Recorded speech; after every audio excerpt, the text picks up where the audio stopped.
Hello dear students, you are most welcome to my class. Today I will take my class using both language English and Bangla. Before starting my class, I like to introduce myself.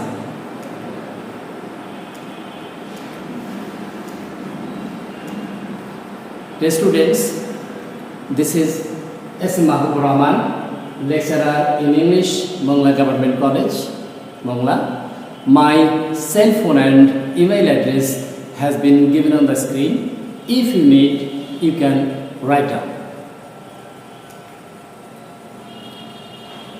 Today's class is dedicated only for the freshers, that means all the new students of 11th class. প্রিয় শিক্ষার্থীবৃন্দ, আজকের এই ক্লাসটি শুধুমাত্র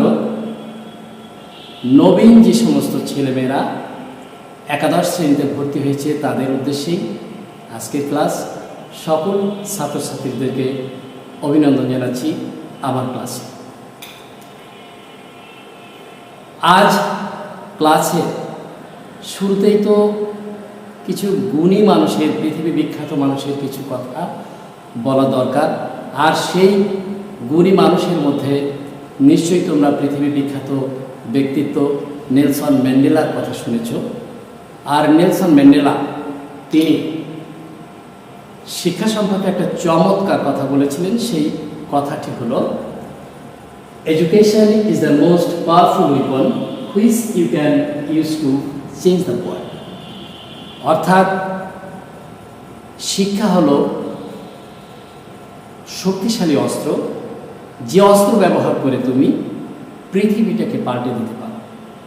এরকম অসংখ্য কথা আছে, যে কথাগুলো তোমাদের জন্য সকলের জন্যই প্রযোজ্য। আজ প্রথম ক্লাস হিসাবে তোমাদেরকে আমরা জানাতে চাই গুণী মানুষের কিছু কথা। অর্থাৎ শিক্ষার গুরুত্বটা এত বেশি, আর সেই শিক্ষাটাকে চলমান রাখতে হবে তোমাদেরই। সুতরাং প্রকৃত শিক্ষায় শিক্ষিত হয়ে উঠতে হবে, এটাই প্রত্যাশা। আর শিক্ষাকে নিয়ে আরও অনেক কথা প্রচলিত আছে। তার মধ্যে যদি আমরা বলি, education is compared two light, only education can remove the darkness of ignorance. অর্থাৎ শিক্ষাকে তুলনা করা হয় আলোর সাথে, আর এই শিক্ষার আলোটাই পারে অজ্ঞতার অন্ধকারকে দূর করতে। সুতরাং শিক্ষার কোনো বিকল্প নাই, আর সেই শিক্ষা তোমাদের মাধ্যমেই ছড়িয়ে পড়বে। তোমরাই আগামী দিনের দেশ পরিচালনার বিভিন্ন দায়িত্বে থাকবে। আর সে কারণেই শিক্ষার গুরুত্বের কথা আজ প্রথম দিনে নবীনদের উদ্দেশ্যে এই কথাগুলো আমরা একটু জানিয়ে দিচ্ছি। প্রিয় শিক্ষার্থীবৃন্দ, আজ ইংরেজি সিলেবাস সম্পর্কে তোমাদের একটু আইডিয়াটা নেওয়া দরকার। আর সে কারণেই ইংরেজি সিলেবাসের দুটি পেপারের সিলেবাসটা এখানে সংক্ষিপ্ত আকারে তোমাদের সামনে তুলে ধরছি, যাতে করে তোমরা আগামীতে সুন্দরভাবে চলতে পারো এবং সিলেবাস সম্পর্কে সুন্দর একটা আইডিয়া নিয়ে তোমরা এগোতে পারো। সেই উদ্দেশ্যেই আমরা সিলেবাস নিয়ে একটু আলোচনা করতে চাই।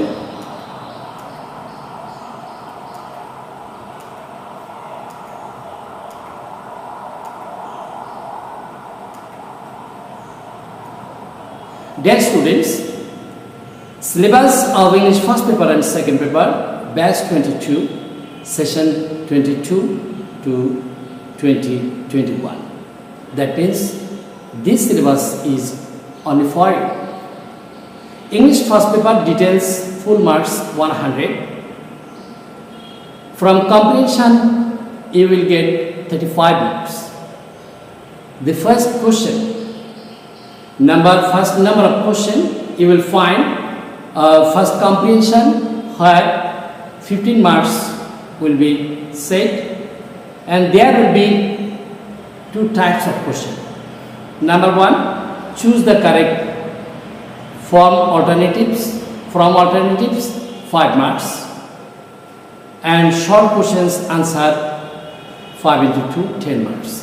অর্থাৎ একটা কম্প্রিহেনশন দেওয়া থাকবে, যে কম্প্রিহেনশনে 15 নম্বর থাকবে। 15 নম্বরে 2 ধরনের প্রশ্ন থাকবে।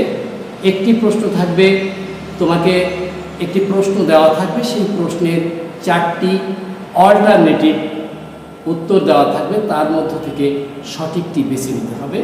এইটি হলো choose the correct from alternatives. 5 marks থাকবে, 5টির উত্তর দিতে হবে। আর দ্বিতীয় যে কোশ্চেন থাকবে সেটি হলো শর্ট কোশ্চেন আনসার। 5টি থাকবে, 2 মার্কস করে, অর্থাৎ 10। তোমার টেক্সট থেকে, কম্প্রিহেনশন থেকেই 5টি প্রশ্ন দেওয়া হবে। আর সেই প্রশ্নের খুব সংক্ষিপ্ত আকারে, খুব বড় আকারে উত্তর আসবে না, খুব সংক্ষিপ্ত আকারে তোমাকে উত্তর দিতে হবে এবং সেই উত্তরগুলি আসবে 5 গুণ 2 10 মার্কসের। Next, second comprehension will be set for you. দ্বিতীয় একটি কম্প্রিহেনশন তোমাদের জন্য থাকবে, আর সেই দ্বিতীয় কম্প্রিহেনশন থেকে তোমাকে উত্তর করতে হবে, সেটি হলো ফ্লো চার্ট অথবা ইনফরমেশন টেবিল। মার্কস থাকবে 5। ফ্লো চার্ট অথবা ইনফরমেশন টেবিল, এই 2 ধরনের যে কোনো এক ধরন আসবে। তারপর থার্ড কম্প্রিহেনশন, তৃতীয় আরেকটি কম্প্রিহেনশন দেওয়া হবে টেক্সট বই থেকে। আর সেই টেক্সট বই থেকে তৃতীয় কম্প্রিহেনশনের সামারি লিখতে হবে। That means you have to summarize and marks will be 5। এভাবেই তোমার ফার্স্ট পেপারের কোশ্চেনের মার্কস ডিস্ট্রিবিউশন থাকবে। এবার আমরা চলে যাব সেকেন্ড পেপারে। ফার্স্ট পেপারে আরও কিছু থাকবে, যে কোশ্চেনগুলো ফার্স্ট পেপারে কম্প্রিহেনশন পার্ট শেষ করেছি, কিন্তু এরপরে থাকবে 4 নম্বরে থাকবে right form of verb. Grammar থাকবে মোট 5 যোগ 10 অর্থাৎ 15 মার্কসের। তার মধ্যে 4 নম্বরে যেটি থাকবে সেটি হলো with clues, right form of verb with clues, অর্থাৎ সংকেত দেওয়া থাকবে, সেটি থেকে তোমাকে আনসার করতে হবে। সেখানে থাকবে 5 মার্কস। তারপর 5 নম্বরে যে প্রশ্নটি থাকবে সেটি হলো রাইট ফর্ম অফ ভার্বে উইদাউট ক্লুজ, অর্থাৎ কোনো সংকেত দেওয়া থাকবে না, তুমি উপযুক্ত শব্দ ব্যবহার করে এই শূন্যস্থান পূরণ করতে হবে। সেখানে তোমার 10 মার্কস থাকবে। তারপর 6 নম্বর কোশ্চেন যেটা থাকবে, 6 নম্বর কোশ্চেনে থাকবে রিঅ্যারেঞ্জমেন্ট, অর্থাৎ এলোমেলো করা থাকবে সেন্টেন্সগুলিকে।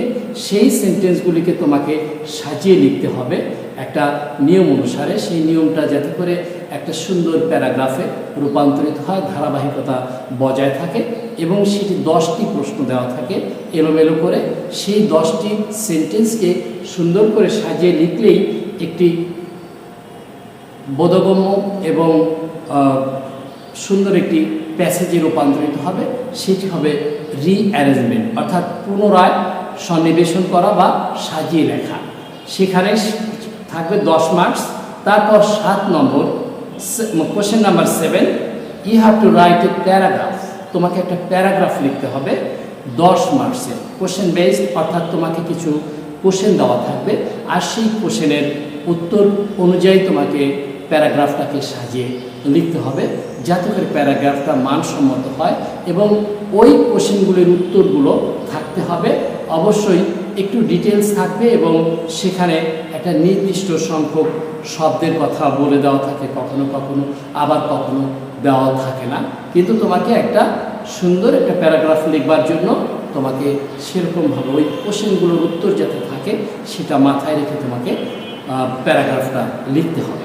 প্রত্যেকটা উত্তরের জন্য আলাদা আলাদা মার্কস নির্ধারিত থাকে, তবে ধারাবাহিকভাবে লেখার সময় তোমাকে ওইটাকে বজায় রাখলে শিক্ষক তখন বিবেচনা করেই তোমাকে নম্বর দিবেন। তারপর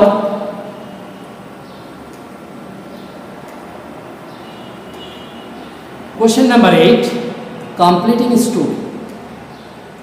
কমপ্লিটিং স্টোরি একটা গল্প, ধারাবাহিকভাবে গল্প লিখতে হবে। হবে তোমাকে সেই গল্পের একটি লাইন বা দুটি লাইন দেওয়া থাকবে, আর সেই লাইন থেকে পরবর্তীতে ওটি লিখে ওর ধারাবাহিকতায় তোমাকে লিখতে হবে গল্পটাকে। সুন্দর একটা গল্প লিখতে হবে, যে গল্পটা অর্থবহ হবে, অবশ্যই শিক্ষণীয়, এবং দুই তিন প্রকারের ধরনের গল্প থাকতে পারে। তার মধ্যে কখনো থাকতে পারে ঐতিহাসিক, কখনো থাকতে পারে তোমার চেনা জানার মধ্যে যে পুরাতন গল্পের উপর ভিত্তি করে, যে তারপরে থাকতে পারে ক্রিয়েটিভ, যেটা তুমি ইচ্ছা মতো তুমি গল্পটাকে তোমার নিজের বিবেচনায় নিয়ে যেতে পারো। কিন্তু যেটা ঐতিহাসিক অথবা যেটা কোনো গল্পভিত্তিক প্রচলিত গল্প, সেটা গল্পের বাইরে যে লেখা ঠিক নয়। তবে ক্রিয়েটিভ যদি হয় তাহলে তোমার সেখানে স্বাধীনতা থাকবে, সেই জাতীয় গল্প তোমাকে লিখতে হবে। অবশ্যই গল্প লেখার সময় তোমাকে মাথায় রাখতে হবে তোমাকে একটা সুন্দর শিরোনাম অর্থাৎ হেডিংটা অথবা টপিকটা দেওয়া সমীচীন। তারপর ইমেইল থাকবে, যেটা ফার্স্ট পেপার এবং সেকেন্ড পেপারে উভয় পেপারেই থাকে। এখন ইমেইল লেখার একটা বিশেষ ধরনের লেখা, যেটা ইলেকট্রনিক মেইল। এই ইলেকট্রনিক মেইলও তোমার থাকবে, সেখানে তোমার এটা লিখতে গেলে 5 মার্কস তোমার জন্য বরাদ্দ থাকবে, আর কমপ্লিটিং স্টোরির জন্য থাকবে 7 নম্বর। গ্রাফ অথবা চার্ট, এই দুটির যে কোনো একটি আসবে। তোমাকে গ্রাফ অথবা চার্ট সম্পর্কে আইডিয়াটা নিতে হবে এবং সেই গ্রাফ অথবা চার্ট তোমাকে বিশ্লেষণ করতে হবে। সুন্দরভাবে লিখলে তার জন্য সর্বোচ্চ নাম্বার বরাদ্দ থাকবে 10। একজন শিক্ষক তোমার লেখার উপর ভিত্তি করে তোমাকে নম্বর দিবে। তারপর 11 নম্বরে যেটি থাকে সেটি হলো থিম। সাধারণত কোনো কবিতা দেওয়া হয়, সেই কবিতার থিম লিখতে বলা হয়। তবে কবিতা ছাড়াও কোনো প্রোজ বা গদ্যাংশ থাকতে পারে, আর এর জন্য বরাদ্দ থাকে 8 মার্কস।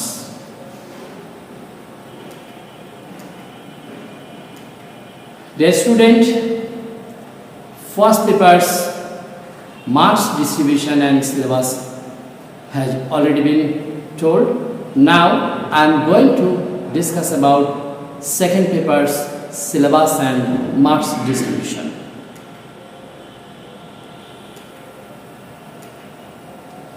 সেকেন্ড পেপারের পরিপূর্ণ নম্বর হলো 100, আর সেই 100 নম্বরের মধ্যে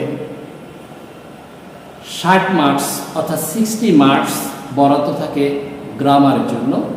1 থেকে 12 কোশ্চেন পর্যন্ত সবই থাকে গ্রামার পার্ট, আর গ্রামার পার্টের জন্য 60 বা 60 নম্বর। আর কম্পোজিশন পার্ট বি যেটা থাকে সেটি থাকে হলো 40 মার্কস বা 40 নম্বর। আমরা এবার দেখে নিই কী কী আইটেম গ্রামারের জন্য বরাদ্দ থাকে। প্রথমে যেটি থাকবে সেটি হলো আর্টিকেল। প্রত্যেকটি আইটেমের জন্য 5 মার্কস বরাদ্দ। আর্টিকেল তোমাকে উপযুক্ত আর্টিকেল দিয়েই পূরণ করতে হবে ব্ল্যাঙ্কগুলো, অর্থাৎ শুধু উত্তর লেখার সময় শুধু উত্তর অংশটি লিখলেই চলবে। প্রিপোজিশন দেওয়া থাকবে তোমাকে, এক্ষেত্রেও প্রিপোজিশন তোমাকে উপযুক্ত প্রিপোজিশন যেখানে যেটি লাগবে সেটি দিতে হবে। উত্তরের ক্ষেত্রে শুধু প্রিপোজিশন নম্বর অনুযায়ী লিখে গেলেই হবে, কম্প্রিহেনশন লেখার প্রয়োজন হবে না। 3 নম্বর থাকে complete the sentences with phrases or suitable words given in the books. তার মানে তোমার এখানে 3 নম্বরে একটা সেন্টেন্স থাকবে, কিছু অংশ ফাঁকা দেওয়া থাকবে, আর সেই ফাঁকা জায়গায় বক্সে তোমার কিছু উত্তর দেওয়া থাকবে নির্ধারিত, এবং সেই নির্ধারিত উত্তরগুলোকে তোমাকে প্রয়োজনীয় ক্ষেত্রে উপযুক্ত জায়গায় ব্যবহার করে তোমাকে পূরণ করতে হবে। এক্ষেত্রেও তুমি শুধু উত্তর অংশটা লিখলেই চলবে। এ বি সি ডি এরকম যার যেখানে যেটা দরকার সেভাবেই লিখে উত্তরটা লিখলেই চলবে। 4 নম্বরে থাকে completing sentences with clauses oblique phrases, অর্থাৎ এটা একটা বিশেষ সিস্টেমে তোমাকে একটা কন্ডিশন দেওয়া হয়, যে কন্ডিশনটা তোমাকে পরিপূর্ণ সেন্টেন্স করতে হবে, ফাঁকা জায়গাটাকে পূরণ করতে হবে, কিন্তু তুমি ইচ্ছা মতো করলেই হবে না, সেটি পূরণ করার সময় তোমাকে দুইটা জিনিস মাথায় রাখতে হবে, হয় ক্লজ ব্যবহার করতে হবে নতুবা ফ্রেজ ব্যবহার করতে হবে। এর ব্যতিক্রম হলে সেই সেন্টেন্সটা যদি কোনোভাবে সঠিকও হয় তাহলে তুমি নাম্বার পাবে না, কারণ শর্ত দেওয়া আছে you have to complete the sentences with using clauses or phrases, এটা মাথায় রাখতে হবে। 5 নম্বরে যেটা থাকে filling gap with correct form of verb, 5 নম্বরও ফিলিং গ্যাপ থাকছে, সেখানে তোমাকে উপযুক্ত শব্দ ব্যবহার করে তোমাকে পূরণ করতে হবে। 6 নম্বরে যেটা থাকে ট্রান্সফরমেশন, যেটা তোমরা স্কুলেও এর অনেক কিছুই স্কুলে শিখে এসেছো, স্কুল থেকেই স্কুলের শিক্ষাটাই এখানে বড় আকারে একটু কাজে লাগাতে হবে। আর তেমন গ্রামারের জায়গাটা আসলে স্কুল এবং কলেজে কোনো পার্থক্য নেই, কিছু কিছু আইটেম থাকে যেটা স্কুল এবং কলেজে একটু ভিন্নতা কিছু কিছু থাকে, যেটা স্কুল লেভেলে হয়তো শেখা হয়নি, কলেজ লেভেলে সেটা শেখাবে, এরকম 2-1টা নতুন আইটেমও তোমরা পাবে। ট্রান্সফরমেশন স্কুল জীবনে শিখেছো, সেই ট্রান্সফরমেশনে সাধারণত 5 ধরনের কোশ্চেন থাকে, সেই 5 ধরনের সেন্টেন্সের পরিবর্তন ডিরেকশন অনুযায়ী, নির্দেশনা অনুযায়ী তোমাকে পূরণ করতে হবে। তার মধ্য থেকে বিশেষ করে simple, compound, complex, voice change, এছাড়াও আর কিছু ডিগ্রি থেকে প্রশ্ন থাকতে পারে, এরকম দিয়ে তোমাকে 5টি প্রশ্নের আনসার করতে হবে। প্রত্যেকটি প্রশ্নের জন্য অর্থাৎ এখানে 5টির উত্তর দিতে হবে, 5টির উত্তর দিলে তুমি সেখানে 1-1 করে 5 নম্বর পাবে। তারপর আমরা চলে যাই যে 7 নম্বরে যে কোশ্চেনটি থাকে সেটি হলো প্যাসেজ ন্যারেশন। প্যাসেজ ন্যারেশন, এটা ন্যারেশন বিচ্ছিন্ন ন্যারেশন থেকে একটু ভিন্ন।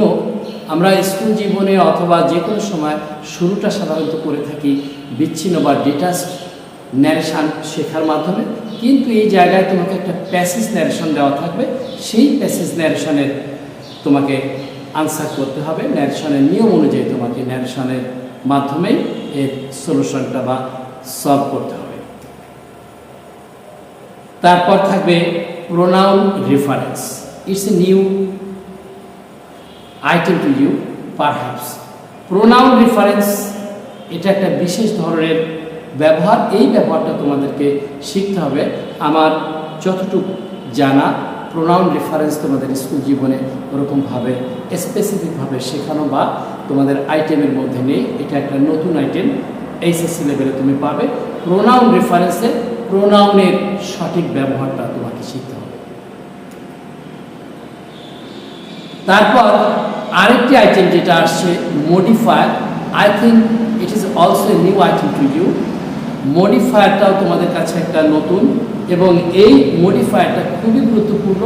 এই মডিফায়ারটা তোমাকে বিভিন্ন ধরনের মডিফায়ারটা শিখে তার ব্যবহারটা করতে হবে। আস্তে আস্তে আমরা সমস্ত ক্লাসগুলোতে প্রবেশ করব, সব কিছু সহজ পদ্ধতিতে তোমাদেরকে শেখানোর চেষ্টা করতে হবে। তারপর থাকবে 10 নম্বরে থাকবে কানেক্টরস।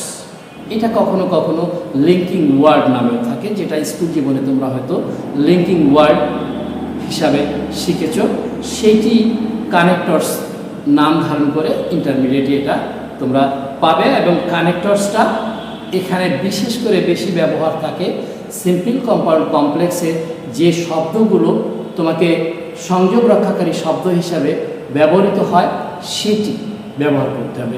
সিম্পল সেন্টেন্সে এক ধরনের শব্দ ব্যবহৃত হয়, কম্পাউন্ড সেন্টেন্সে সাধারণত অ্যান্ড, বাট, অর ব্যবহৃত হয়, কমপ্লেক্স সেন্টেন্সে সাধারণত সাবঅর্ডিনেট ক্লজের ব্যবহারটা বেশি থাকে। আর সে কারণেই তোমাকে এই কানেক্টরসে যখন তুমি ডেভেলপ করতে চাও তখন তোমাকে অবশ্যই স্ট্রাকচারাল সেন্টেন্স, যেটা সিম্পল, কম্পাউন্ড, কমপ্লেক্স, এটি ভালোভাবে জানলে এটা খুব সহজে উত্তর করা যায়, এবং ক্লজের গুরুত্বটা খুব গুরুত্বপূর্ণ এখানে। তারপর 11 নম্বরে থাকে identifying antonyms and synonyms as directed. অর্থাৎ তোমাকে অ্যান্টোনিম অথবা সিনোনিম, অ্যান্টোনিম মানে হলো বিপরীতার্থক শব্দ আর সিনোনিম মানে সমার্থক শব্দ। তোমাকে যে শব্দগুলো দেওয়া হবে সেই শব্দগুলোর নির্দেশ অনুসারে যেটি বলা হবে সেটি করতে হবে, হয় অ্যান্টোনিম অথবা সিনোনিম। সুতরাং এই জায়গাগুলো তুমি যথাযথভাবে একটি প্যাসেজে দেওয়া থাকবে, আইডেন্টিফাই শব্দগুলোকে তোমাকে লিখতে হবে এবং এই জায়গাটায় তোমার ভোকাবুলারিটা যদি সমৃদ্ধ থাকে তাহলে এটায় উত্তর করা খুব সহজ। Of course everything will be written in English, no Bengali word or Bengali sentence will be used here, will not be used here. So you have to good at English, you have to try to be good at English. Next items, punctuation. It is very familiar and it is perhaps you have already taught it in school. Punctuation অর্থাৎ বিরাম বা বিরতি চিহ্ন, বাক্যের মধ্যে যে কমা, দাড়ি অথবা ফুল স্টপ যেগুলির ব্যবহার, সেমিকোলন, ক্লোন এগুলির ব্যবহার থাকবে। অর্থাৎ এই জায়গাটায় তোমাকে খুব সহজে সেন্টেন্সের, বিশেষ করে 5 ধরনের সেন্টেন্স, যে অর্থগত দিক থেকে সেন্টেন্স 5 প্রকার, সেই 5 প্রকার সেন্টেন্সটা যদি ভালো জানা থাকে তার গঠন, তাহলে এটা সহজ হয় এবং সাথে সাথে তোমার যদি ন্যারেশনটার জ্ঞান ভালো থাকে তাও ভালো জানা যায় এবং ক্লজের জ্ঞানটাও থাকা দরকার। পাংচুয়েশনের ক্ষেত্রে এটা খুব উপকারী হয়। আমরা গ্রামার আইটেমগুলো জানিয়ে দিলাম, এরপর আমরা চলে যাব পার্ট বিতে। পার্ট বিতে আছে অ্যাপ্লিকেশান থাকবে, এটার জন্য নম্বর বরাদ্দ থাকে 8 মার্কস।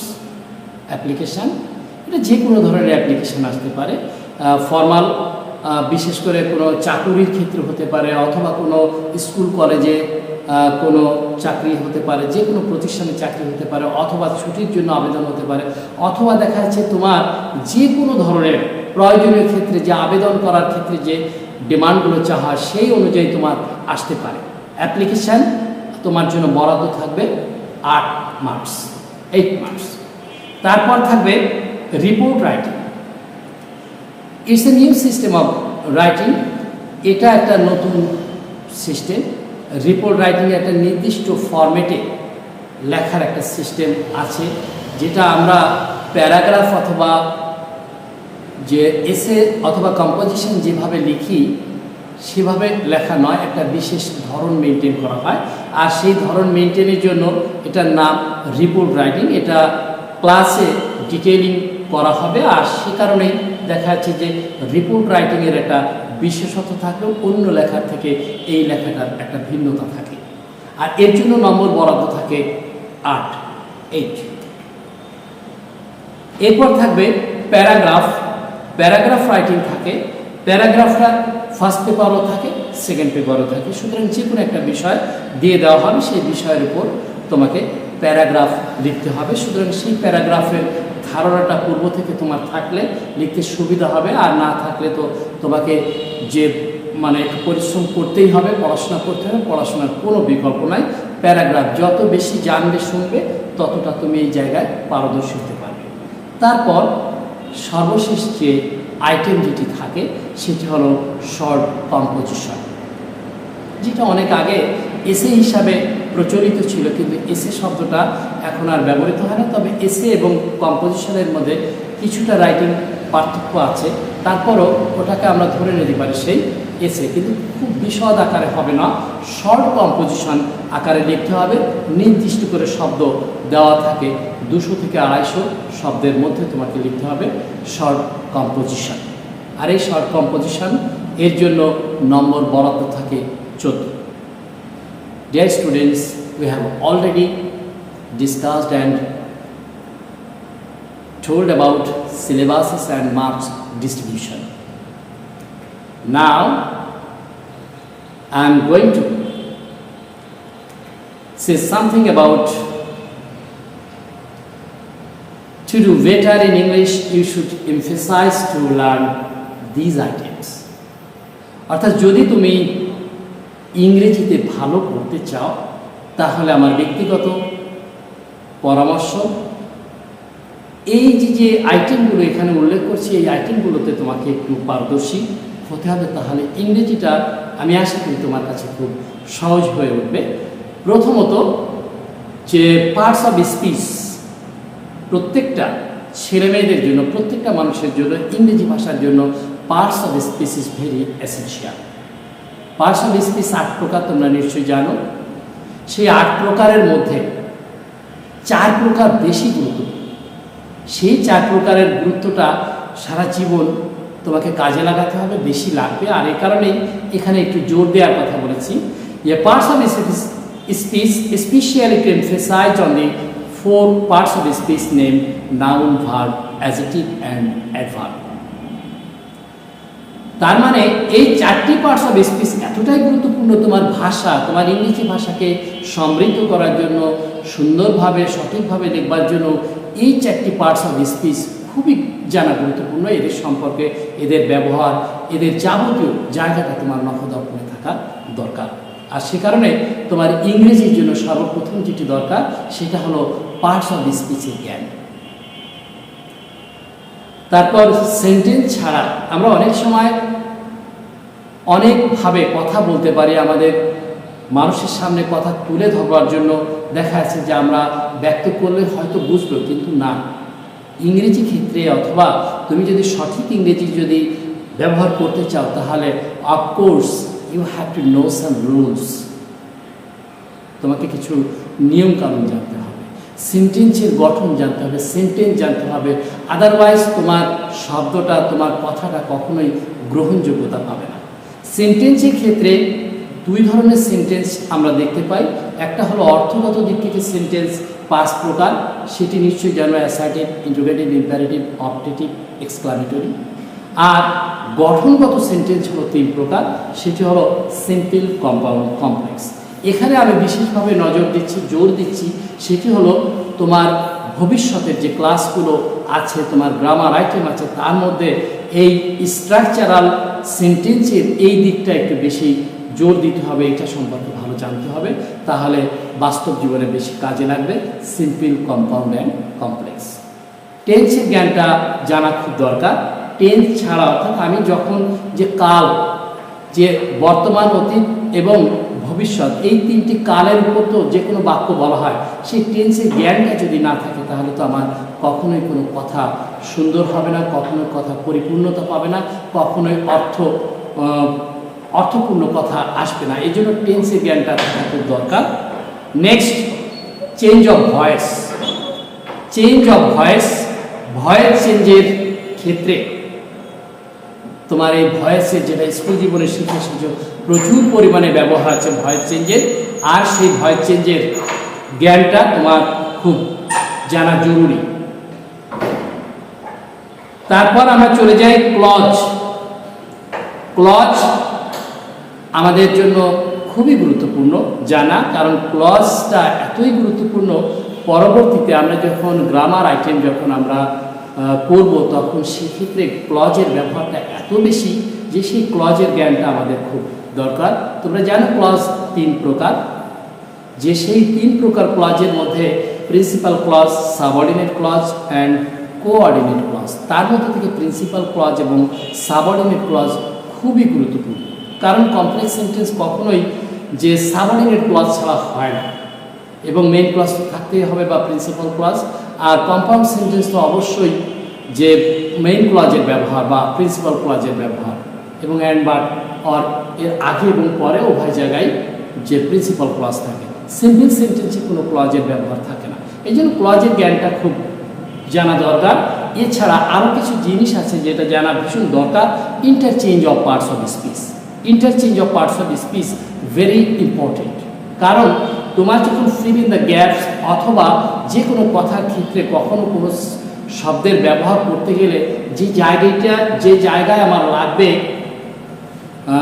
নাউন, সেখানে যদি আমি ভার্ব দিই হবে না। ভার্বের জায়গায় ভার্ব, নাউনের জায়গায় নাউন, অ্যাডজেক্টিভের জায়গায় অ্যাডজেক্টিভ এবং অ্যাডভার্বের জায়গায় অ্যাডভার্ব ব্যবহার করতে হবে। এ কারণেই যে কোন শব্দটা কোথায় কিভাবে ব্যবহৃত হবে এর অন্ত পরিবর্তনটা আমাদের জানা দরকার। এটা তোমার বইয়ের মধ্যে তুমি পাবে। তুমি যখন তোমার হেল্পিং গাইড হিসেবে যে বইগুলো পাবে গ্রামারের, সেই জায়গায় তুমি দেখতে পাবে interchange of parts of speech, very essential, খুবই গুরুত্বপূর্ণ।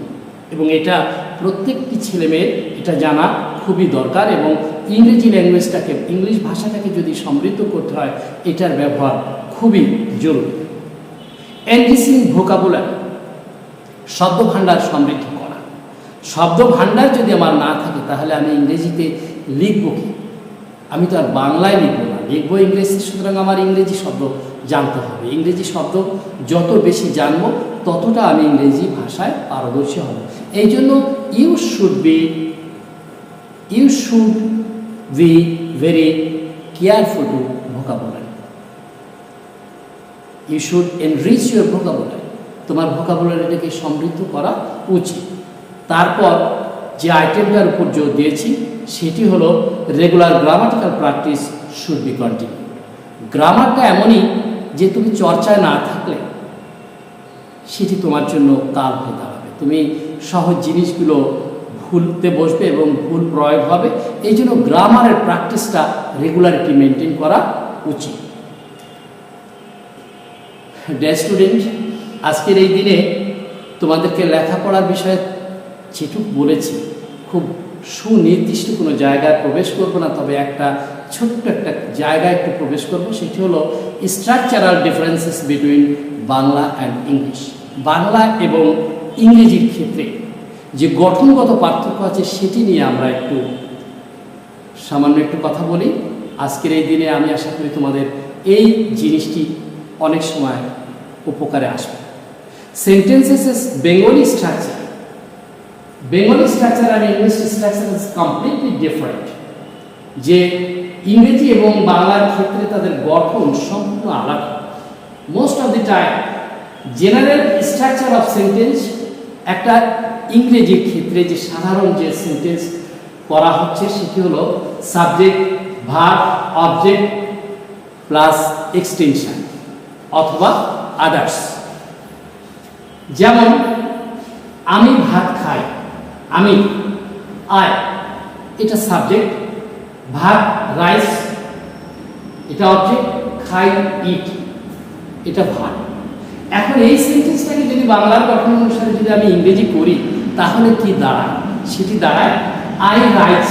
ইংরেজি ভাষায় এটা কোনো বাক্য হয় না, কারণ ইংরেজির গঠন আর বাংলার গঠন একরকম হবে না। সুতরাং বাংলার গঠন এবং ইংরেজি গঠনের ক্ষেত্রে তোমাকে সতর্ক থাকতে হবে, জানতে হবে। ইংরেজি গঠন অনুসারে বাক্যটি হবে I eat rice, subject plus verb plus object plus extension of the others. বিশেষভাবে লক্ষ্য রেখো, সারা জীবনের জন্য লক্ষ্য রেখো, সেটি হলো খুবই গুরুত্বপূর্ণ একটি কথা। সেটি হলো একটি বাক্যে যে আমরা স্বাভাবিক যে গঠন দিয়েছি সেই গঠনটি subject, verb, object, extension of the others, এই গঠনের মধ্যে একটি বাক্যে আমার অবজেক্ট অংশ থাকতেও পারে, নাও থাকতে পারে, আবার এক্সটেনশন বা আদার্স অংশ থাকতেও পারে, নাও থাকতে পারে। কিন্তু কোনো বাক্য, ইংরেজি বাক্য কখনোই সাবজেক্ট আর ভার্ব ছাড়া কখনো ইংরেজি বাক্য হয় না। তবে কখনো কখনো কোনো বাক্যের সুমধুরতা অথবা বাক্যের সৌন্দর্যের জন্য অথবা দেখা যাচ্ছে প্রচলিত ধারা অনুযায়ী কখনো কখনো সাবজেক্ট অথবা ভার্ব উজ্জ্বল থাকতে পারে। উজ্জ্বল থাকার অর্থ লুকায়িত থাকা, সে আছে, কিন্তু সাবজেক্ট এবং ভার্ব ছাড়া কখনোই বাক্য হবে না, এটা বুঝতে হবে। আর ভার্ব হলো বাক্যের প্রাণ, ভার্ব ছাড়া কোনো বাক্য হতে পারে না। এখানে ভার্ব বলতে যে ফিনাইট ভার্ব বা মূল ভার্বকে বোঝানো হয়েছে। সুতরাং একটি সেন্টেন্সের জন্য মোস্ট এসেনশিয়াল যে আইটেমগুলো আছে সেগুলো নিয়ে একটু কথা বললাম। ডিয়ার স্টুডেন্ট,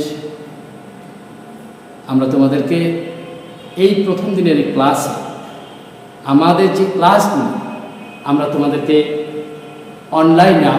অনলাইন ক্লাসগুলো আপলোড করছি, সেই ক্লাসগুলো কোথায় পাবে সেটি একটু জানিয়ে দিচ্ছি। To find uploaded classes, Jessore বোর্ডের ক্লাসরুমে প্রবেশ করলেই সেখানে অসংখ্য শিক্ষকদের এই বিভিন্ন সাবজেক্ট ওয়াইজ ক্লাসগুলি পাবে। সেখানে তুমি যশোর বোর্ডে প্রবেশ করো, go to Jessore boards website, select classroom, next select subject, next select class and paper, next search. Dear student, এছাড়াও আমরা আমাদের মোংলা গভর্নমেন্ট কলেজের ইউটিউব চ্যানেলে তুমি দেখতে পারো আমাদের ক্লাস। আর সেই ইউটিউব চ্যানেলে প্রবেশ করলেই মোংলা কলেজের আপলোডেড ক্লাসগুলি তুমি পাবে। আজ আর নয়, no more today. Dear students, thank you very much.